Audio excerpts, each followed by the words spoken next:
fatwa saya dalam masjid ya seperti itu.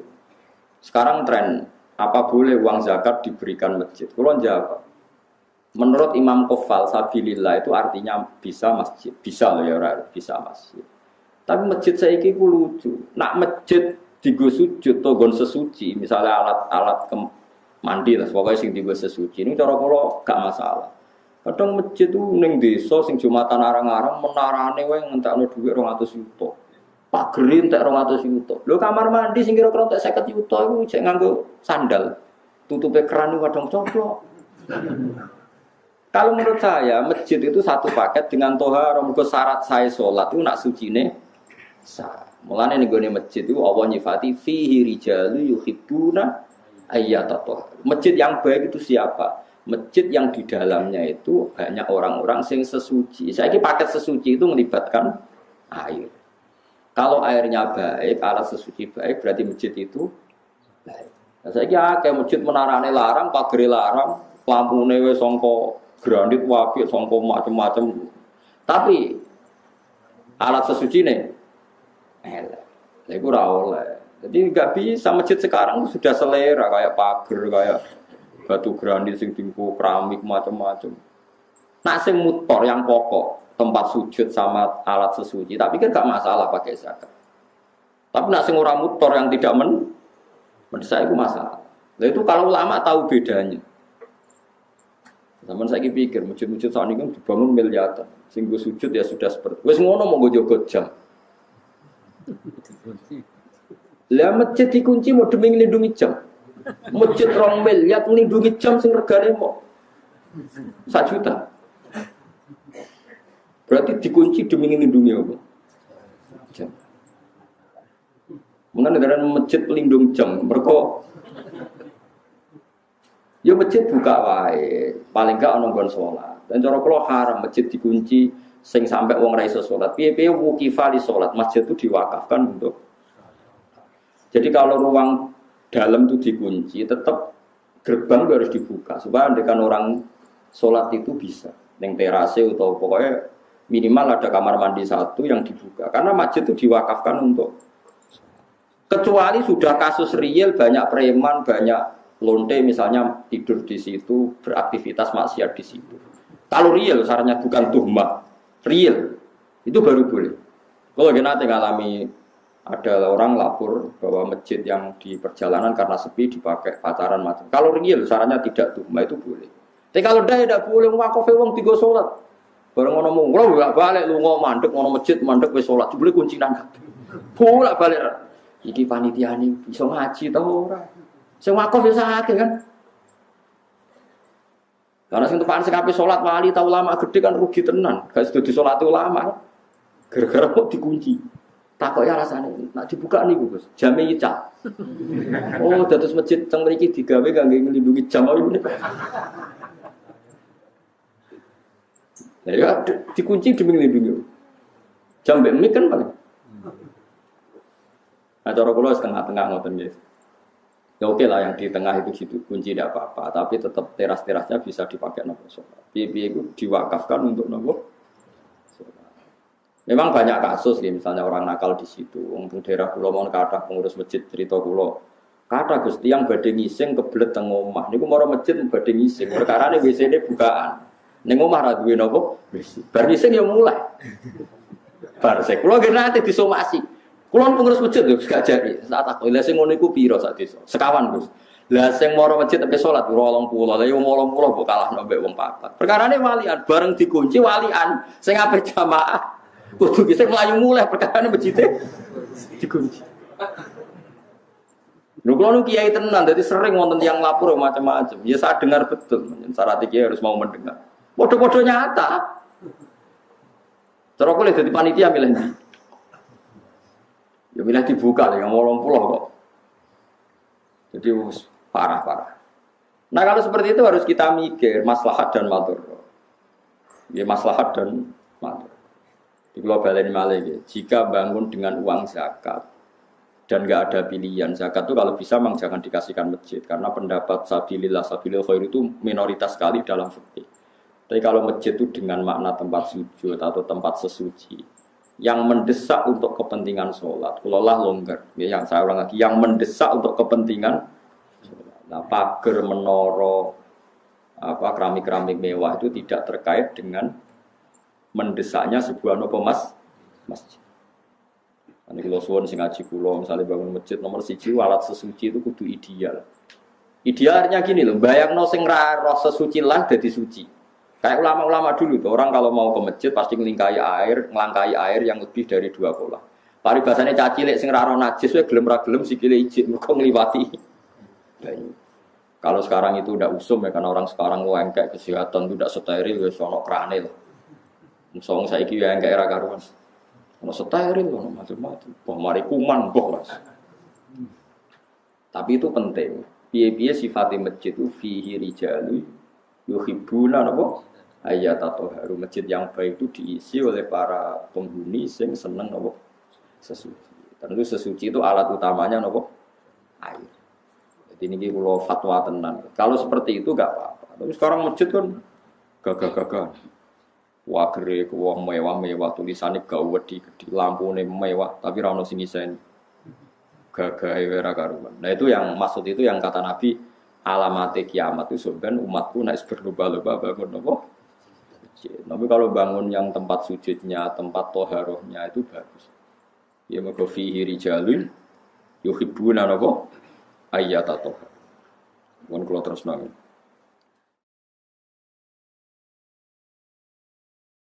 Wasa'aru lan takok sapa kafir Mekah ing Nabi an waqtis qiyamis saati saking wektu kapan terjadi kiamat. Fanazala mengko tumurun apa kul la ya'lamu man fis samawati wal ardi ghaiba illallah. Kul ngucap sira Muhammad la ya'lamu ora ngerti sapa man wong fis samawati kang ing pira-pira langit wal ardi lan bumi. Minal malaikati saking malaikat wan nasilan manusa al ghaiba ing barang ghaib. Emat ing perkara ghaiba kang ghaib apa ma anhum saking para manusa lan malaikat.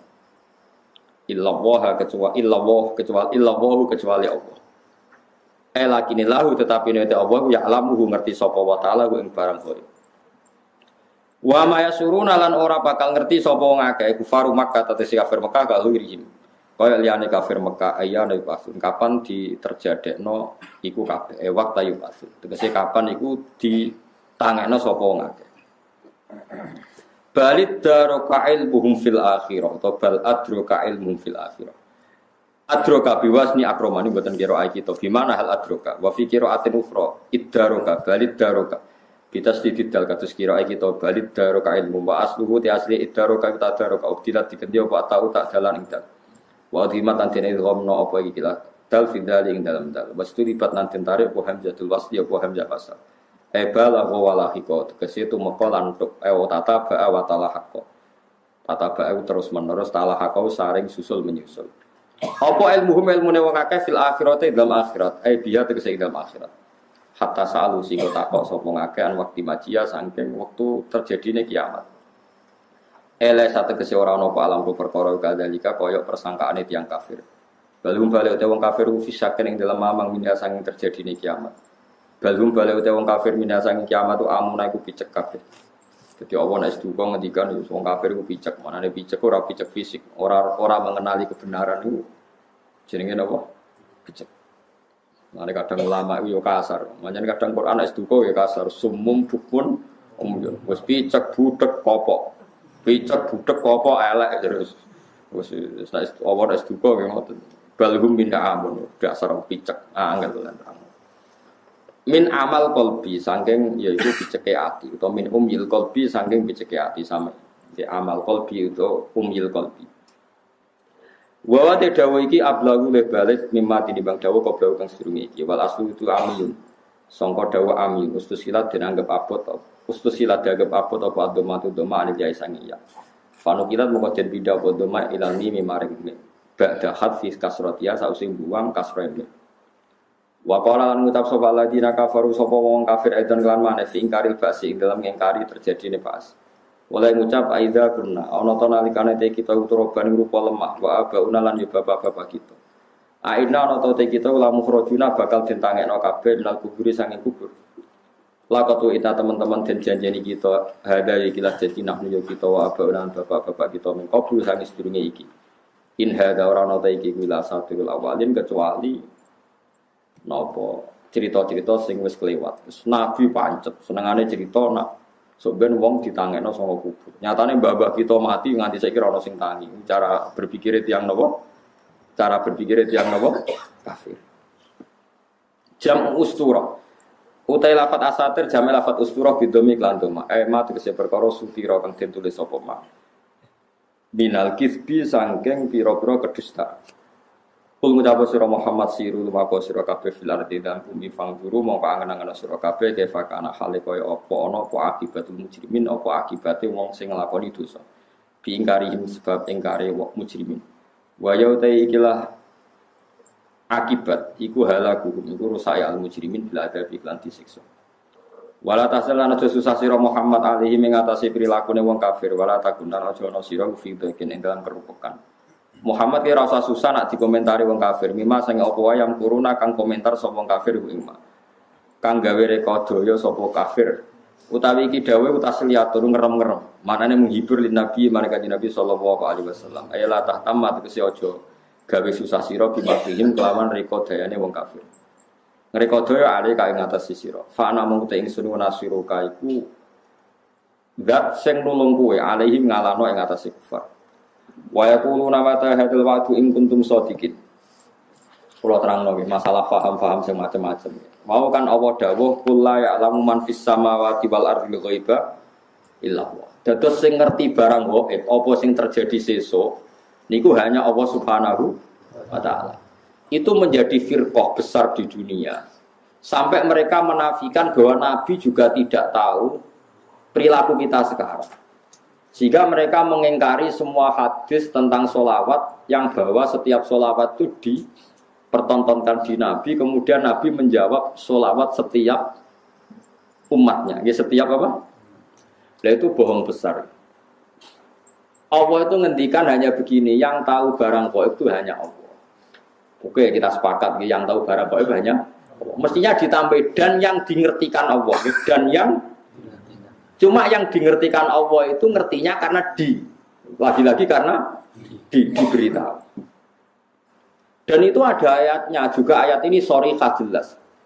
Allah mensifati dirinya itu alimul ghaib ini di surat Jin. Alimul ghaibi fala yuzhiru ala ghaibihi ahada illa man irtada mir rasulin illa man irtada mir rasulin. Allah itu zat yang tahu alam ghaib dan alam ghaib yang dimengerti Allah itu tidak pernah dipertontonkan atau diajarkan ke yang lain kecuali rasul yang diberi ridho. Jadi artinya apa? Ada beberapa barang ghaib yang Nabi dingertikan. Paham gitu loh maksudnya. Tapi ya tetap dia, karena posisinya Nabi itu di. Saya beri sekian contoh, misalnya begini. Waraqah bin Naufal itu orang Nasrani, tapi dia penginjil yang sejati. Nah, dia tahu bahwa Nabi akhir zaman mau lahir di angkatan dia. Ya akhirnya ketika Nabi sowan setelah mendapat wahyu kata Waraqah kan, kamu itu Nabi benar dan Anda dapat wahyu kayak Musa. Saya sudah tua.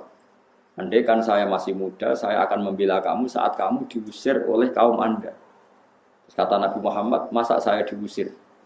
Terus kata Waraqah, orang seperti kamu pasti ngalami diusir. Itu 1 hari setelah Nabi Muhammad jadi Nabi.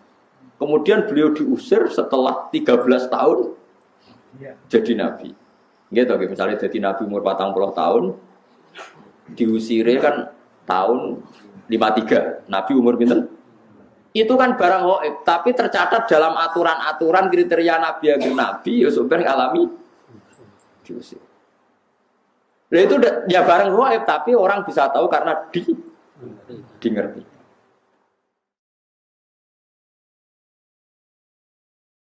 Sekarang di Masjid Biru, Masjid Khodro di Turki, itu ada di kubahnya, di menaranya itu ada tulisan Lataf tahunnal Konstantinia walatun fikunna kunuzaha fi sabilillah.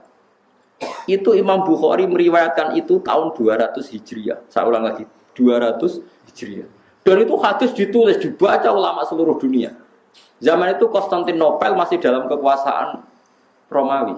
Konstantinopel Turki ini. Konstantinopel yang terkenal teng Turki. Setelah 600 tahun dari hadis itu diriwayatkan, Konstantinopel ditaklukkan oleh Pangeran Al-Fatih. Jadilah negara Islam. Makanya masjid ini jadi masjid apa? Al-Fatih. Tapi Nabi berani ngendikan itu. Taunya karena ngerti. Paham ya? Makanya maksudnya kecuali yang diberi ngerti Allah. Jadi keliru kalau ada orang ono wali kiai kok ngerti barang gaib. Sing ora barang gaib mau apa tok itu benar. Tapi Allah punya hak mengertikan yang diberi ngerti. Mergo ana istisnae napa ya? Alimul ghaibi fala yudhiru ala ghaibi ahadan illa man irtadha mir rasul. Jadi Allah itu zat yang tahu barang gaib dan tidak akan mengertikan kecuali sama orang yang dikasih. Di antaranya tentu Rasulullah. Jika Rasulullah bisa menghentikan sayati ala nasi zamanun, nanti di akhir zaman ada perilaku begini. Coba sekarang lihat, saya itu hafal sekian teks tentang Syam. Nabi ketika menghentikan akhir zaman apa? Sayati ngene-ngene, terus di antaranya apa? Wayak surul harut, dan nanti banyak pembunuhan. Di mana ya Rasulullah? Fa'asyara ila Syam. Nabi menunjuk apa? Syam. Orang tahu semua, sekarang pembantaian terbanyak di Syria. Syria itu Syam. Israel, Palestina juga. Zaman itu Nabi ngintikan bertanya, wamal harus, kasratul harus, di mana ya Rasulullah? Fa'asyara ila Syam. Itu diriwayatkan Imam Bukhari tahun berapa? Tahun 200 Hijriah. Sekarang kejadiannya sekian ratus tahun setelah dawuh Nabi. Itu ya barang gaib, Nabi perso. Yaitu makanya istilahnya yang tahu barang gaib siapa? Hanya Allah. Tapi kamu jangan berhenti di situ. Hanya Allah dan yang dimengerti. Paham ya? Jadi sampean terus jangan menolak. Qur'ane jelas sing roh barang gaib kok Nabi larang roh. Wah, yo kebablasan sampean. Lah Nabi ra roh barang gaib ora roh swarga neraka ora ketok. Sesuai bantah Nabi pisan. Nah, surga itu gini-gini. Kok tahu ya Rasulullah kan barang gaib? Yang tahu kan hanya Allah. Ya gendeng bareng lah teman-teman.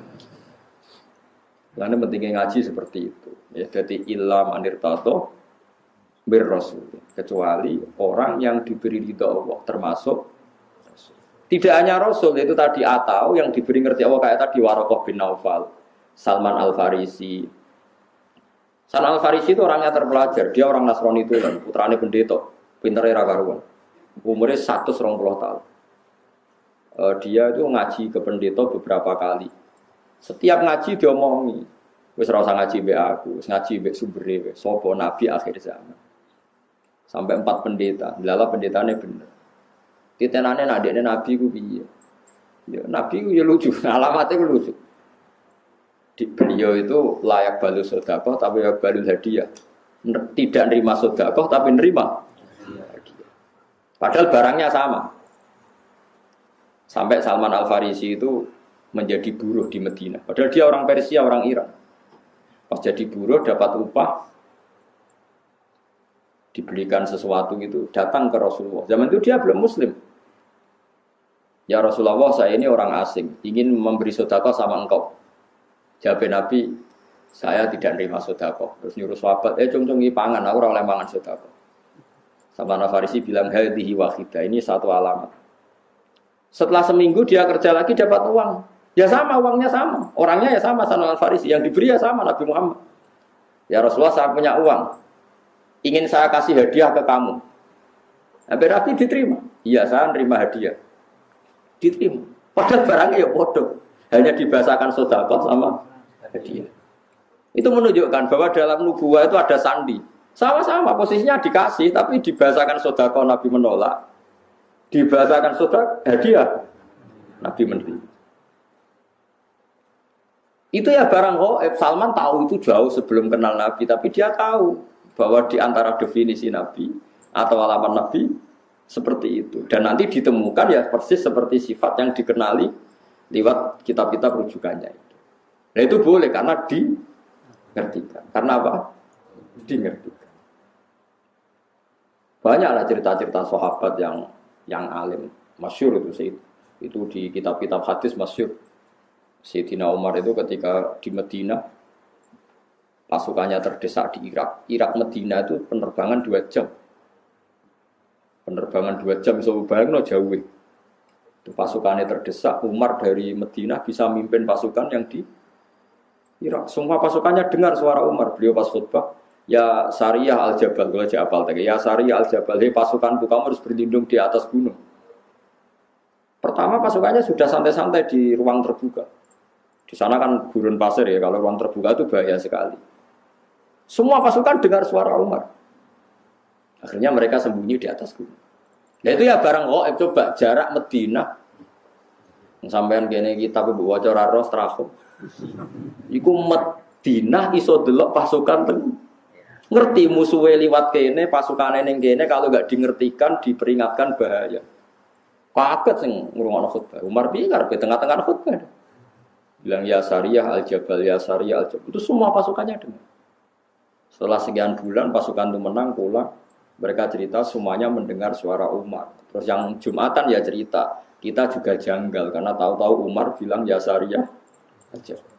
Karena ya Umar bisa gitu tapi karena dingertikan dikasih keramat seperti itu.